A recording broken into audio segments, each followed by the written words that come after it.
아웃라인은요 정말 어떻게 써야 할지 뭘 써야 될지 모르겠어 하는 아이들, 그리고 그런 아이들을 어떻게 가르쳐야 될지 모르겠는 엄마표 영어 선생님들, 이 모두를 위해서 만들었습니다. 안녕하세요 여러분, 티처 수지입니다. 레벨 테스트에서 아이들이 가장 어려워하는 부분이 라이팅이기도 하고, 특히 어린 아이들은 문장 구성하는 것도 힘든데 거기다가 문단 그리고 논리적으로 에세이까지 쓰라고 하니까 헤매는 모습을 그동안 지켜봐왔어요. 그래서 제가 여러 방법을 고민을 해봤는데 가장 좋았던 방법은 정말 자세하고 구체적인 유도 질문들을 준비해서 아이들에게 물으면서 하루대로 답변을 한 걸 토대로 또 다른 문단을 만드는 게 가장 효율적이고 그리고 아이들에게도 큰 부담이 없다고 느꼈어요. 그래서 이 specific, 구체적인 아웃라인을 만들게 되었는데, 제가 정말 잘 쓰고 여러분도 잘 쓸 수 있는 그런 에세이 아웃라인이에요.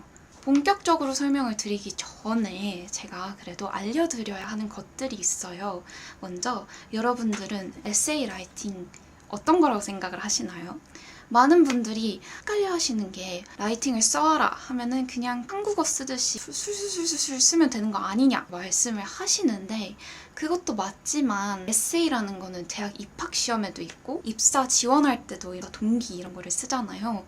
똑같이 레벨 테스트에서도 아이들의 성향이나 성격을 많이 보게 됩니다. 그래서 라이팅을 할 때는 너무 정답이 있다고 생각하는 것보다는 아이가 자유롭게 자신을 표현하되 맥락 안에서 할 수 있도록 지도해 주시는 게 중요해요. 만약에 에세이 라이팅이 뭔지도 모르겠다 하시는 분들을 위해 잠깐 설명을 드리자면, 에세이 라이팅은요 크게 두 가지로 나뉘는데, 예비 초 1, 2학년을 위한 것과 3, 4학년을 위한 에세이, 이렇게 두 가지로 나뉘게 되는데, 제일 큰 차이점은 이 1, 2학년용은 한 문단만 써도 되고요. 3, 4학년 거는 이제 3, 4, 5문단까지는 써줘야 합니다. 그러나 정말 잘하는 아이들이, 진짜 난다긴다 하는 아이들은 1, 2학년 때도 이 5문단을 지켜서 하거든요.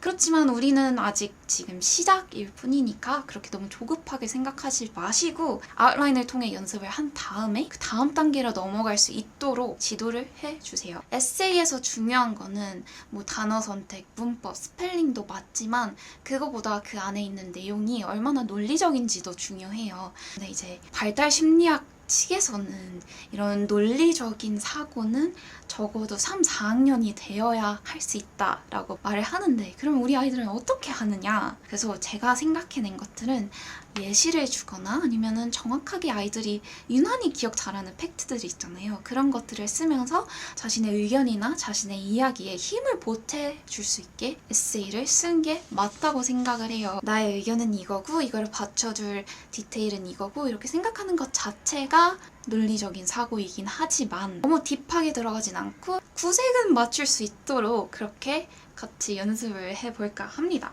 자, 이제 본격적으로 이 아웃라인을 어떻게 쓰면 좋을지, 그리고 구성이 어떻게 되는지 한번 설명을 해드릴게요. 꼼꼼하게 들으시고 아이들과 함께 공부 시작해주세요.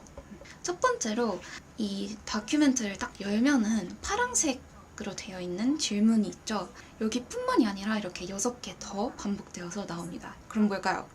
맞습니다. 프롬프트입니다. 프롬프트라고 하는 것 같은데 한국어로는, 영어로는 prompt, 즉 에세이의 메인 질문입니다. 이 질문들은 제가 말씀드렸다시피 다 MI 어학원 기출 문제들이었고요. MI 어학원에서 다시 나올지는 모르겠지만 기본을 다지기에 되게 좋은 문제들을 제가 선정을 해서 이렇게 아웃라인을 만들어 두었습니다. A 파트부터 볼게요. A 파트는요 총 3가지의 문제로 되어 있는데요.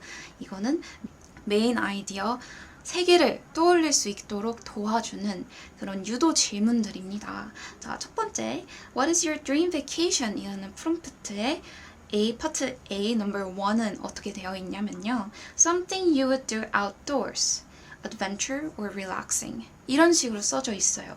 그리고 두 번째는 Something you would eat or drink that you don't often eat. Number 3, Something you would do to remember your trip. 보시면 아시겠지만 질문들이 되게 구체적이고 자세합니다.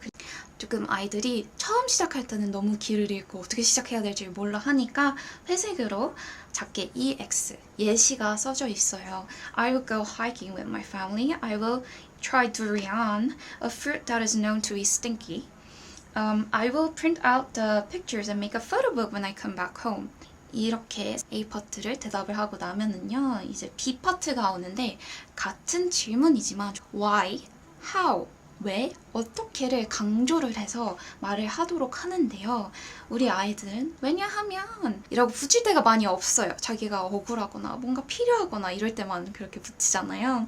라이팅에서도 똑같아요. 하지만 왜나 어떻게는 문장의 길이를 늘려줄 뿐만 아니라 이 아이의 독특한, 아이의 유니크한 생각이 여기에 바로 보여지기 때문에 because나 이런 자세한 description은 설명은 정말 중요하다고 생각을 해요.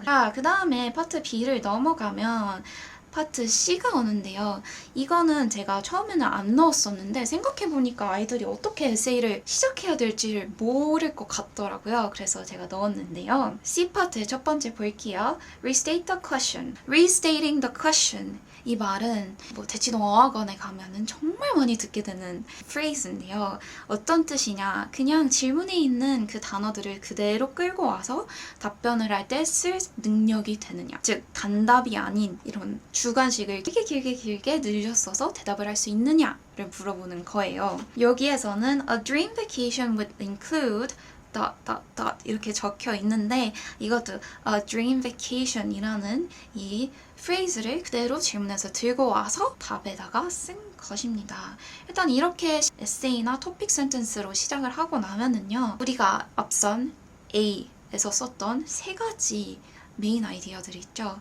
그 아이디어들을 요약해서 한 개에서 최대 3개 단어로 줄이는, 즉 키워드만 뽑아서 3개를 딱딱딱 나열을 할 수 있어야 돼요. 이런 기본 틀, 이 틀을 thesis statement라고 하는데 한국어로는 그냥 주요 주장 정도라고 생각하면 되실 것 같습니다. 이 thesis statement는 원래는 이제 문단을 나누게 되면은 introduction의 맨 마지막 파트에 쓰는 게 좋아요.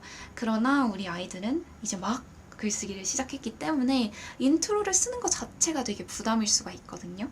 그래서 우리는 이렇게 빡빡한 인트로 대신에 이 문장 하나로, 이 thesis statement 하나로 한번 대체를 해서 써주도록 하겠습니다. 마지막은요, D 파트입니다. 이거는 아까 말했던 why나 how처럼 아이만의 고유한 아이디어를 넣을 수 있게 해주는 그런 장치인데요. 바로 자신의 기분을 설명하는 것입니다.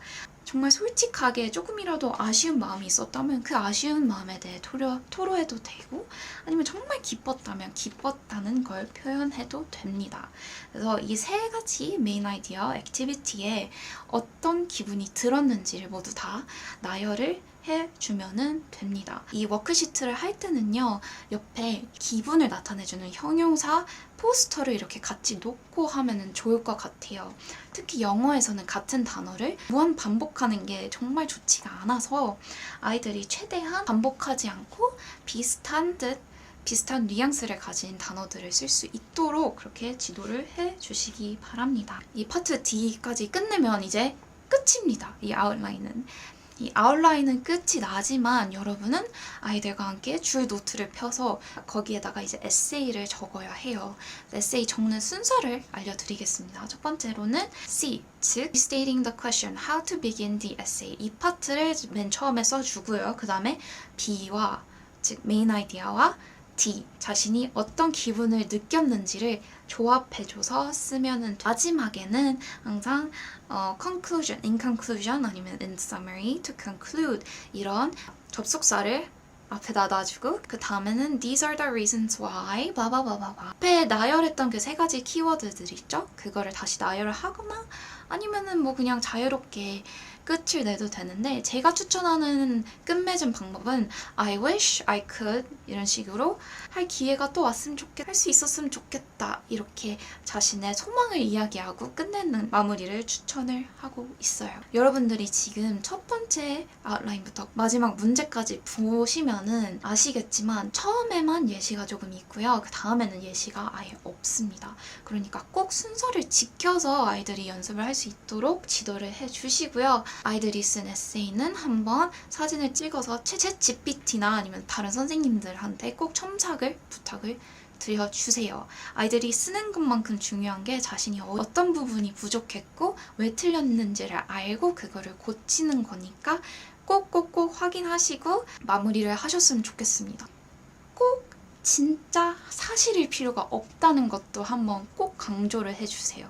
내가 만약에 패밀리 트립에 가서 별거 안 했어. 별로 그렇게 막 기억에 남지도 않아. 설령 그렇다고 해도 조금의 이 MSG를 뿌려서 글을 더 풍부하게 만들 수 있다고 말씀을 해주셔야 합니다. 아이들이 너무 정직해서 거짓말을 할 생각을 못해요. 이런 시적 허용이라고 하죠. 문학적 허용이 존재한다라고 말씀해 주시면 아이들이 조금 더 넓게 생각을 할 수 있으니까 꼭 그 점도 말씀해 주세요. 제가 추천하는 스케줄은 한 주에 하나, 아웃라인 하나 끝내고 에세이 하나 끝내고 총 2 액티비티를 한 주에 한 번씩 하면 좋을 것 같은데, 이제 만약에 제 영상을 늦게 보셨거나 당장 내일 모레가 레테다 하시는 분들은 그냥 아웃라인만 써서 한두 번 이 순서 지켜서 에세이 쓰는 거 연습만 해도 안 하는 것보다는 훨씬 나으니까요. 꼭꼭 그렇게 해보시길 바랍니다. 제가 지금까지 설명드린 이 아웃라인은 제 블로그에서 무료로 다운받을 수 있으십니다. 이 아웃라인 말고도 라이팅 키트 1, 라이팅 키트 2 이렇게 되게 다양하게 있거든요. 그래서 꼭 블로그 오셔서